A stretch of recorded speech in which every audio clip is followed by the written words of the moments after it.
Okay guys, so we're back, and today I'm going to show you how to quickly mix just a piano and a vocal in Cubase.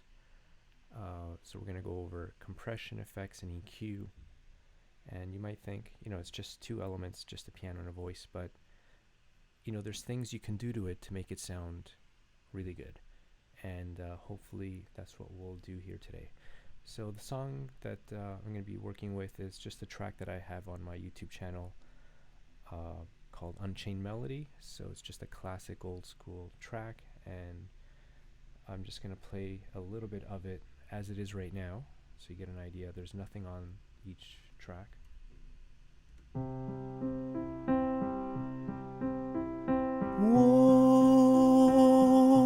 my love. So that's it. So just for some background on the track, I used a CR89 microphone. I think I actually forget the name brand of it, but it's like a Sony C800 knockoff kind of thing. Pretty happy with how that mic is performing, and that's going through a Tascam Uh7000 sound card. I really like that sound card. It's a bit old, but it's got pristine converters and a really powerful headphone amp, which I like. And as far as mixing, you can use anything that you have available. So if whatever your DAW comes with, if you don't have many plugins for effects and compression, you can get the job done with whatever you have. For my purposes, I really like the Softube Console 1 because it's basically you're getting compression and EQ and saturation on, as a kind of a one plugin that you just control quickly. So I'm going to be using that. I got my MacBook, and here I got my Android phone, which has an app called Touch DAW, and that is set up only to control the effects sends. So that is all that I'm using. That I select the track, I click on an effects send, and then I have the fader, and it's really convenient to my workflow right now. So let's start with just treating the piano on its own.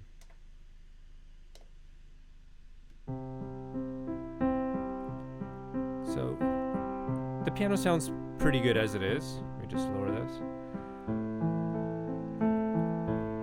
Now for this track, I want to make it dark and just really sit behind the vocal kind of thing. I want the vocal to really shine. So we're going to just put a little bit of compression on this. It's not for effect, it's just mainly for peaks.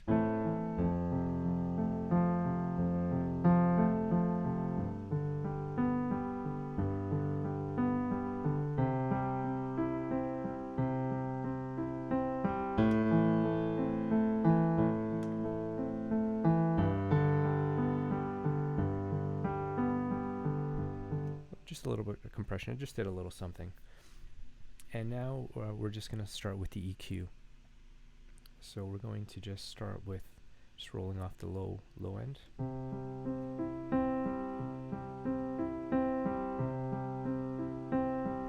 So that just basically cleans up, the very low end. And for this particular track, I want to make it sound dark, so I'm actually going to roll off the high end.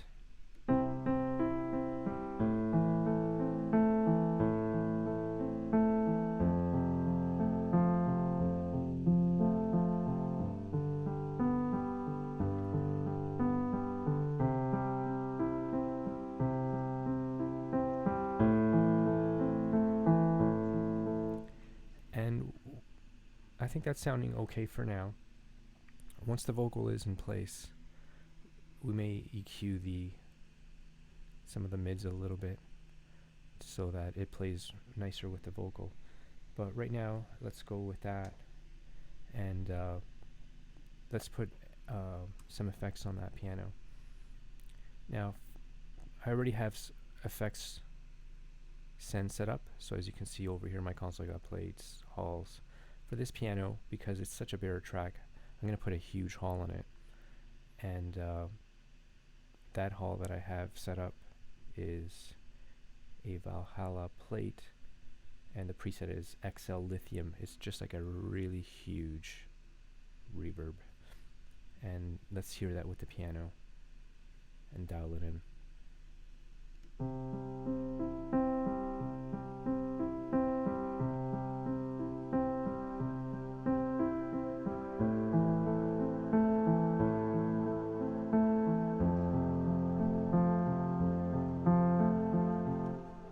Okay, that sounds good. And on my original mix, I actually put a little bit of delay. On its own, it might sound like a lot, but once the vocal is in there, it plays nice together. So let's just put a little bit of delay. And the delay that I have on this is a Valhalla delay. The preset is hi-fi pop vocal, and I've got a quarter and an eighth note. So it's just a pretty standard delay. Let's put a little bit of that on the piano.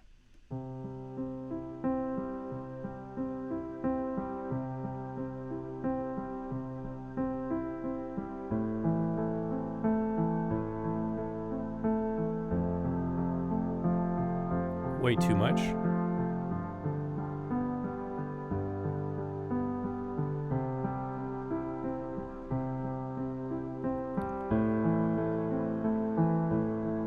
Okay. That's sounding pretty good. So now let's just go with the vocal. We're going to solo the vocal just to treat it, give it like a pre-treatment first. So let's just select the section, loop that, and let's see where we're at with the vocal. Oh, my Lord. So we're going to start with just putting a low cut. Around 100 is good. Just to clean up the very, very low. And we're going to start with a little bit of compression. My darling, I've hungered for your touch. Whoa, my love, my darling, I've hungered for your touch. Okay, so there we just put a very low ratio, 2.4. You can do 2 to 3 for a vocal like this, and fairly medium to slow attack and release. So basically, because it's such a slow song, a lot of the vocals, it plays well with that setting on the compressor. If it was a more aggressive, faster track, then you'd want a faster attack time and maybe a medium release, depending on the track. Everything is always dependent on the song. So on console 1, I have the drive set up, so that's just like a little bit of saturation, and the character, it adds a little something when you go right on console 1. It's just like it brings out the mids a little bit, so just leave that there. It's not doing too much to it. And let's just start EQing more. We're gonna start with the high end. Oh, my love, my darling, I've hungered for your touch. Whoa, my love. No EQ. My darling. And with EQ. I've hungered for. So that's really bringing out the high end very nicely. So any more than that, it makes it a little bit harsh. So now we're going to just go through the mid area. With this particular vocal, I don't really feel like I need to boost anything in the mid range. I kind of like how the mic just sounds. But we can go and see if there's any areas that we can kind of take out. And the way you do that is you just, you crank up the mid, get a fairly sharp cue going, and just go through the spectrum and just listen for any like honkiness, anything that just is not too desirable. So right now we're boosting it a lot, so that can really come out. And then if there's anything really undesirable, then we can go ahead and cut it at that frequency. Your touch warm my love, my darling. I've hungered for your touch. So see, there's a lot of honkiness there. So we're going to just try to cut a little bit on that frequency. Oh, my love. Before. My darling, I've hungered for your touch.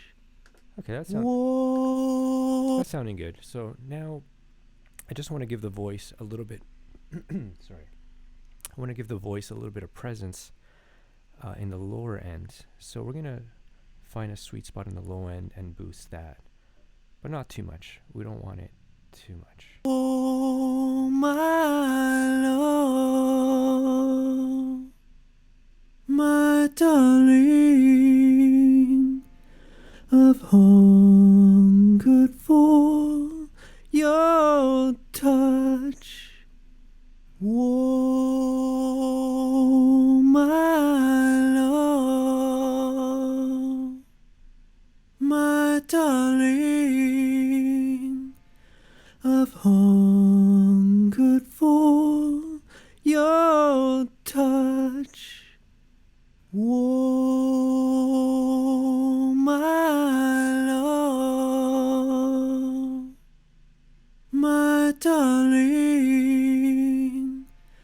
I've hungered for your touch. Okay, I like that. See, it just gave it a little bit more presence.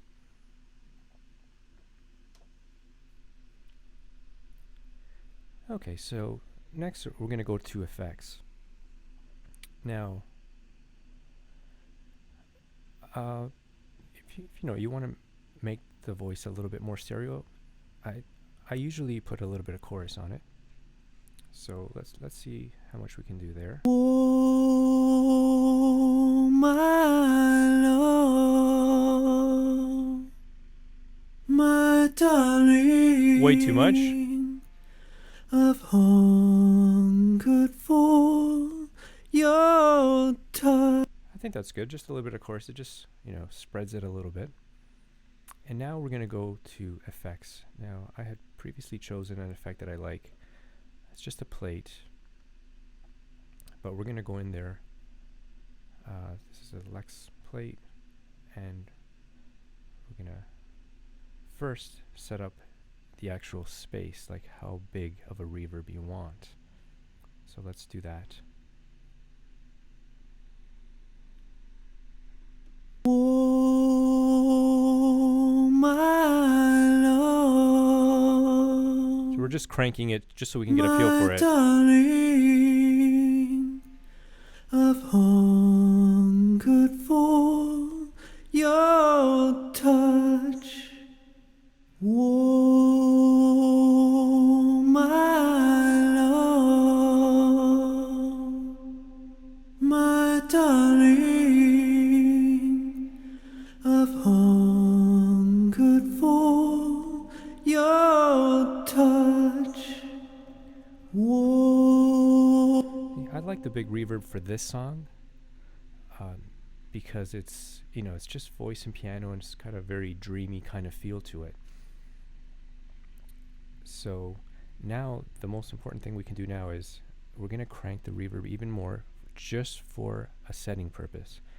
So what I always do is set a pre-delay, because when you put that much reverb without a pre-delay, it's hitting the vocal right away, and the vocal just goes further back in the mix and you're losing it. And depending on the mix, if you have a lot of elements going, it can really just become messy and wishy-washy, and you don't want that. So for the purpose of finding the sweet spot, we're going to put a pre-delay on the actual reverb, and that should be timed with the song. So you'll be able to hear it once it's really cranked up, and I'll show you what I mean by that. So let's crank it and play it. Oh, my love, my darling. Here's our pre-delay, and start cranking. Good for your touch. Oh, my love. You hear that? My darling of home. So see how it's kind of timed to the actual words? So that's basically timed to the song, right? Some reverb plugins actually, they give you an option to have a quarter note or an eighth note, so you could do it that way instead of finding it. But I just like to find it by ear, see what feels good. For this particular song, that feels good. So now that we have our pre-delay, now we can go back and put a reasonable amount of reverb on the vocal. So we're going to select our vocal, and here we go. Oh, my love, my darling of hunger for your touch. Whoa. That's sounding pretty good for now. Like I said, it might change once we bring the piano in. So one more thing I want to add on the vocal is just a little bit of delay. Not too much, just a little bit. And it's going through the same delay on this track that we have on the piano. But usually I like to have separate delay set up for, separate for voice and separate for piano. But in this one, it just kind of works, so I just ran it through that. So let's start putting some delay on that. Oh, my love, Too much. my darling of hungered for your touch.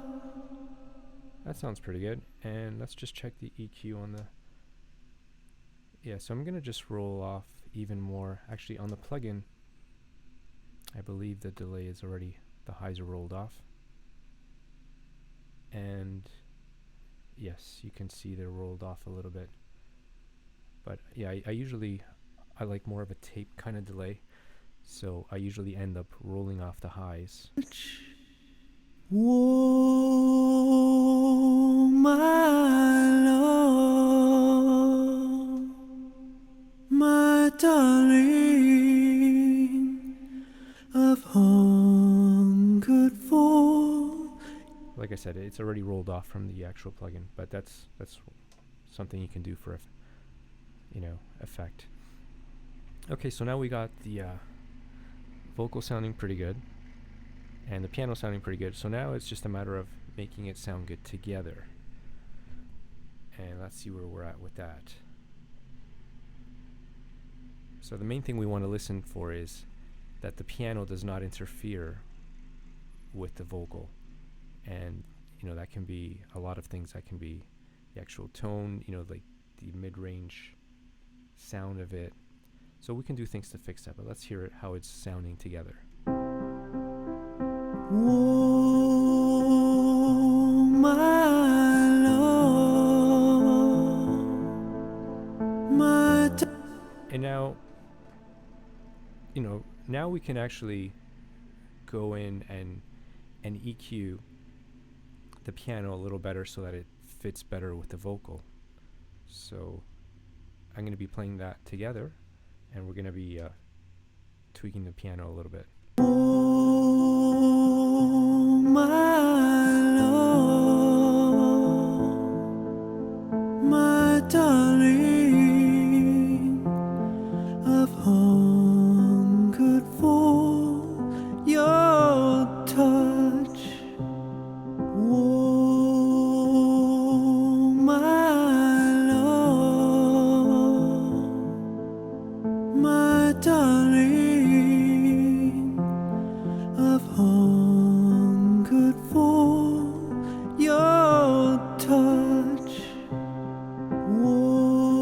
sounding it was a little bit dark, so I brought a little bit of the highs back. You may have seen me, I was playing with the character. So the character knob on the Softube console one, when you go right, it brings out the mid-range. When you go left, it kind of softens it. So I was messing with that, but it's already fairly soft, so I don't really need to mess with that. And obviously, as part of my template, the drive is always at 5, so that just gives it a little bit of tape saturation. And I would suggest, if you don't have this plugin, that you should try to put a lot of like, I would probably put some kind of saturation on every track, just a little bit, because that way it just, it mimics an analog console more, and it seems to glue the mix together a lot better like that. And I think it's sounding pretty good like that. Oh, my love, my darling, I've hungered for your touch. Now hearing it with the piano, I'm just gonna try to put even a little bit more reverb, because I like the space of it. So let's just see what it sounds with a little bit more reverb. On the vocal. My love, my darling, I've hungered for your touch. And I'm pretty happy with it. So the next thing that you would do, once you did all that, and once you got a general volume, so I already did this previously because it is time consuming, but you have to manually ride the fader and on the volume. So because this song only has piano and vocal, I can get away with the piano just remaining at one level, but the vocal, here's the volume. You have to go through each part and make sure that you're hearing all the syllables that you want to hear and things that you want to stress. So the compressor takes care of quite a bit sometimes. In this case, we have a very low setting, so it's just smoothing out the vocal a little bit. It's just taming things. So you really have to go in and listen for every single part and automate. Just draw it in. I just go in there with, the pencil tool and Cubase, and I do that. Hungered for your touch. See, like that part was super loud, so I just brought that little your down. And if I want to, like syllables like touch, if I want just a touch to come out more, I can actually, just increase the end like that. It's all, your touch. So little things like that is what brings the magic to mixing, and what, can make a plain vocal sound just really a lot better. And that's it. I went through everything. Now, another thing I should add, depending on the mic that you're using, if you might have a bad recording where it's a sibilant mic and someone sang really too close to it. If you have a lot of sibilants in a recording and you're time constrained, then put a de-esser on it, obviously. I personally hate de-essers, and if I can avoid them, I do. This mic is fairly smooth, and I found on many recordings I really don't have an issue with sibilants or really sharp. But when I do, all you have to do, let's just say this peak was an S sound. If this was an S, like an explosive S that's really sibilant, you just go in there and you just bring that little syllable down, and that's all you need to do. Sorry, we're just pretending, because it's not, like I said, I don't have an issue right now, but that's all you would have to do. So yes, it is time consuming if you have a lot of S problems and explosive sounds like P's and T's that are sharp, but it's well worth it because you get a better product. When you put a de-esser, yes, some de-essers are pretty good, but it's still, I can always hear it doing something to the surrounding frequencies, and I just don't like that. So that's it. So as far as the final mix, I believe I already had this on this already, but I use this plugin called whatever it is, TDR limiter, and when I'm mixing, I have everything off except the peak limiter. And then, I'll just put that plugin in. I'll set my compressor, compress like 1 to 2 dBs here, increase the drive, and then I put the clipper on, and then while I'm listening, I'm increasing the drive to get more volume out of it, and same with the peak limiter. And I crank that as far as I can go without it to really distort too much or sound too crunched. Because I really, yes, we are competing in the loudness wars, but things have to sound good. So if you're trying to just be louder than the next guy, it's a losing battle. Really, don't do it. So that's it for this tutorial. I hope you enjoyed it. If you have any questions, just leave me a question in the comments, and I'll do my very best to answer it. But stay tuned. I'm going to be doing many more tutorials. I think I've mentioned before, I do music for like film and television. I work with a lot of libraries, and I try to be really quick. Obviously, I'm explaining as I'm going, so this song would have taken me, 1/3 the time as what I just did right now to mix. So yeah, hope you have a great day, and stay tuned for some more tutorials. I'm going to be doing mixes ranging from hip-hop to R&B to EDM to Latin and world. So we'll tackle those together, and hope you have a great day.